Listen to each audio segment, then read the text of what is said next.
Yesterday or day before yesterday, when I read that uh, Alhaji, the former Vice President Alhaji Atiku Abubakar, was canvassing for Yoruba votes and saying that the Yoruba will receive special attention should he be elected Nigeria's president in 2027.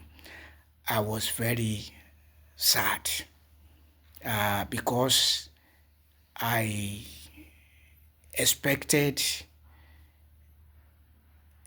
Alhaji Atiku Abubakar to have reasoned along with some of us, saying that Nigeria should respect North, South, and zonal justice so that Nigeria can be based on justice and equity.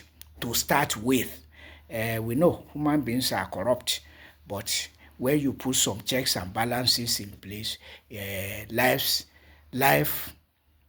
is smoother and progressive.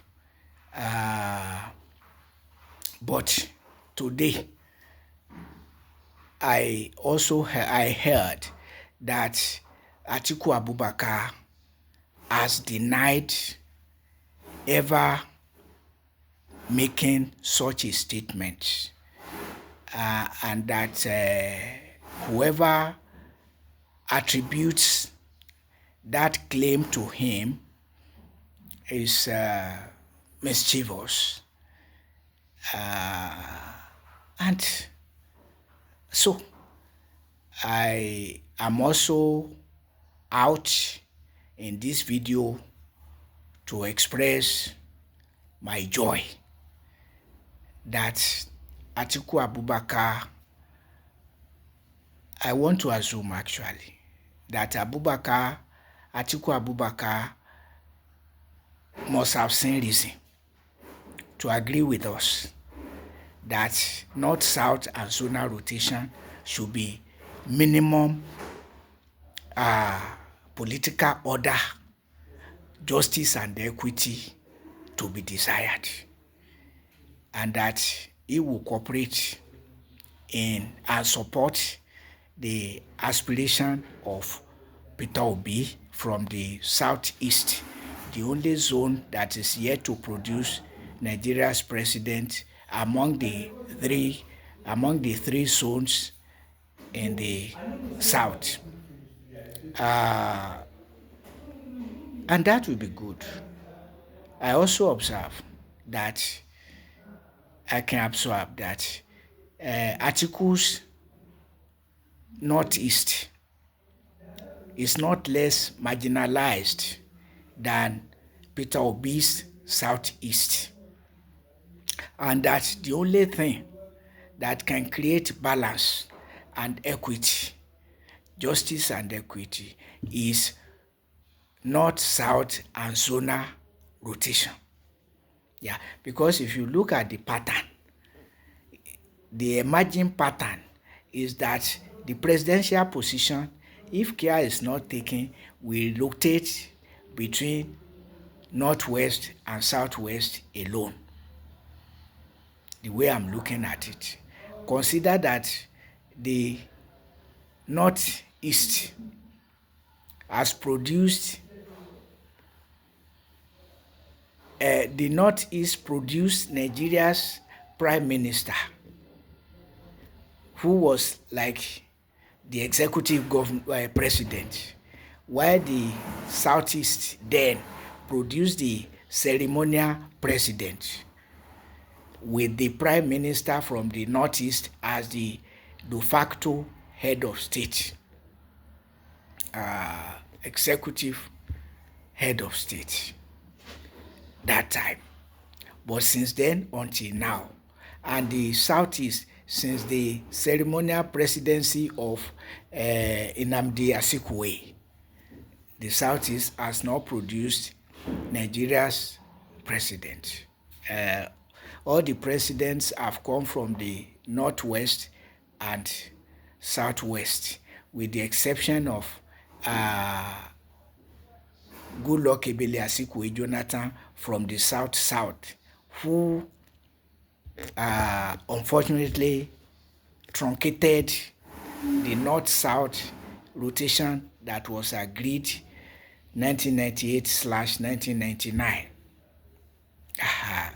And worked, indeed worked. But even the working, you can see it was still Southwest and Northwest. Then he came in between to say, no, I will not give up this position, which was unfortunate because what would have been better was to build on the North-South rotation and graduate it to North-South and zonal rotation.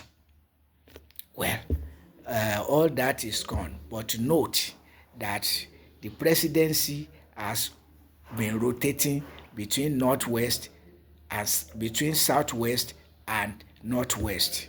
If we want to be a nation, we cannot continue to do that because it will be a fundamental injustice on which all other injustices will rest.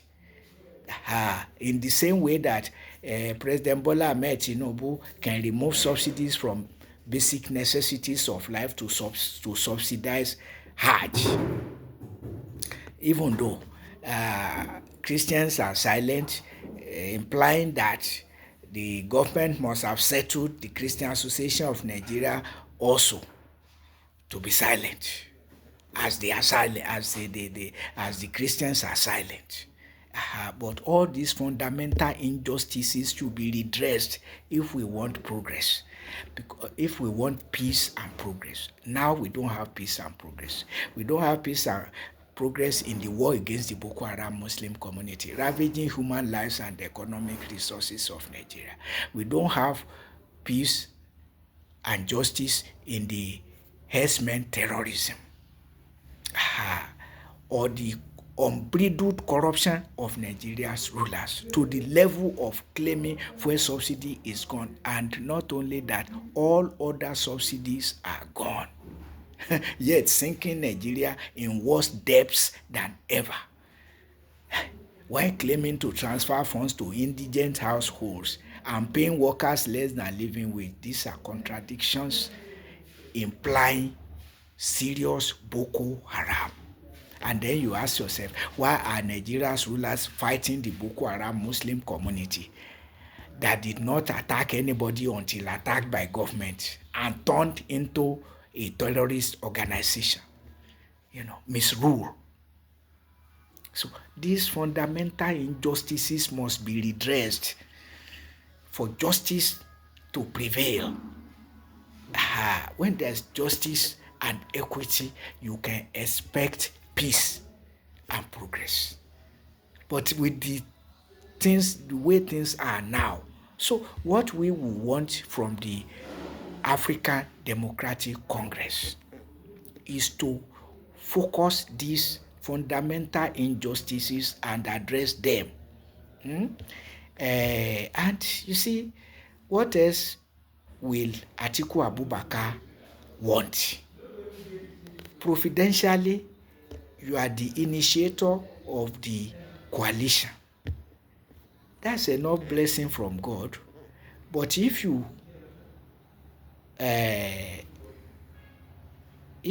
privatize it, make it for your own selfish interest, the glory is lost.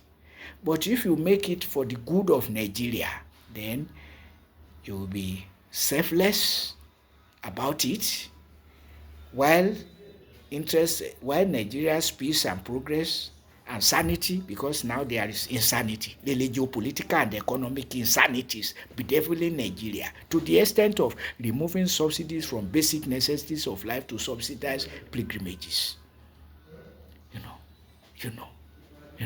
And of course, even the war against the Boko Haram Muslim community. Why? Is it not true that Nigeria's rulers are perpetrating abuse of Western education to perpetrate haram?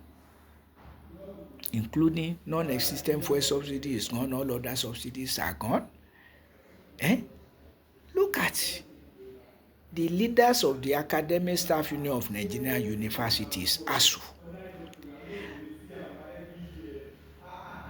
by themselves amended the union's constitution to be extorting 2% of each worker's monthly salary monthly as a monthly membership subscription, and to increase or decrease the 2% as deemed fit by the leaders alone,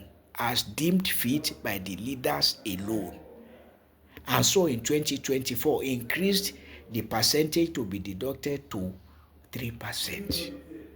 A percentage of each worker's monthly salary monthly by a workers' union. And the universities, administrators, and government are cooperating with that and making it to happen. Oh my God.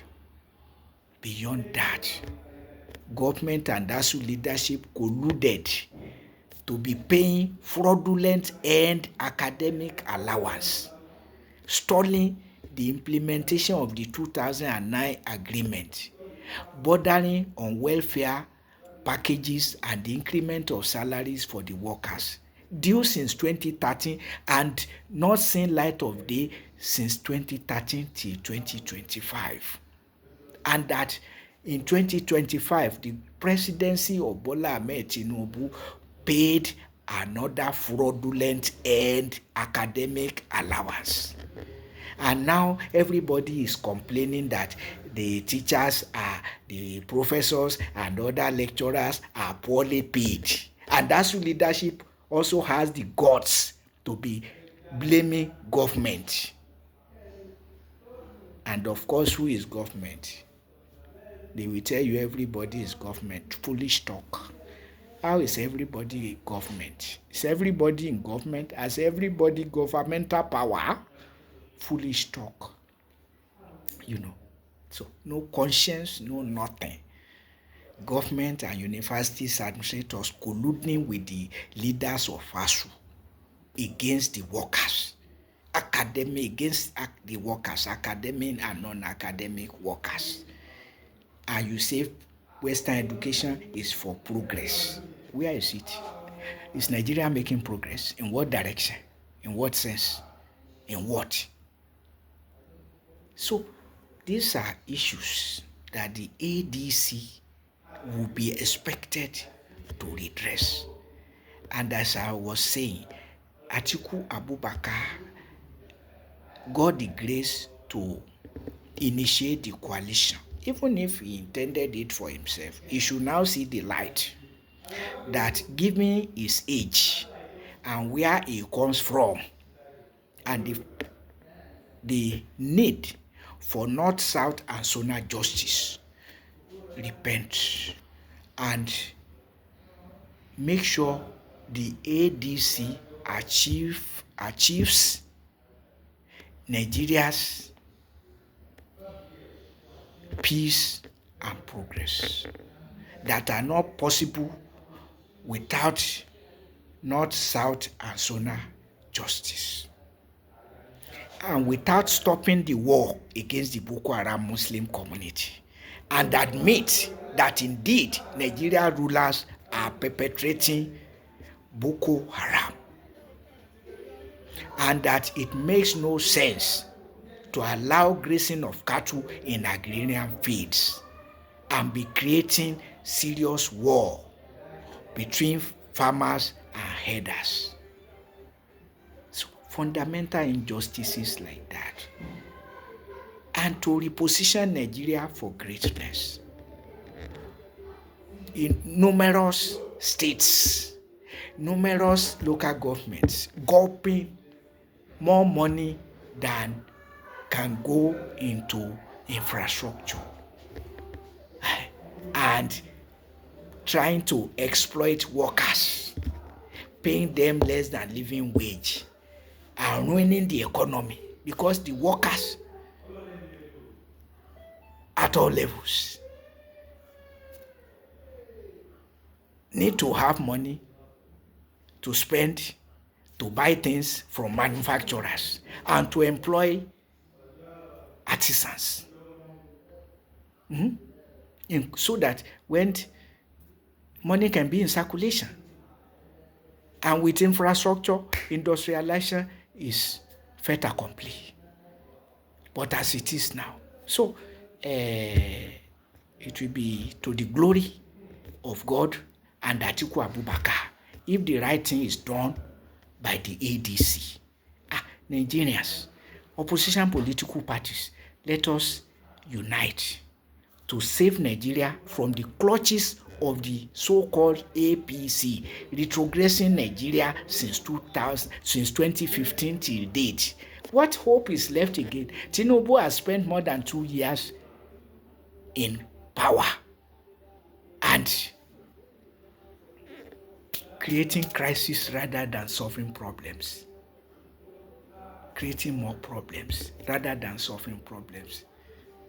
And you can see the effect in mushrooming armed bandits. Even armed bandits, they are daring our security forces. Yes, ambushing them and firing them, killing them in their hundreds. Ambushing them. Yes, you can say the security forces also ambush them, but count the losses. Count the losses. So the more the economy is going down the drain, the more mushrooming armed bandits. That's the logic of it. And so we want the ADC to be revolutionary and be seen to be revolutionary not till you get power, but even your process, your approach to getting power. We want to see transparency, sincerity of purpose in it.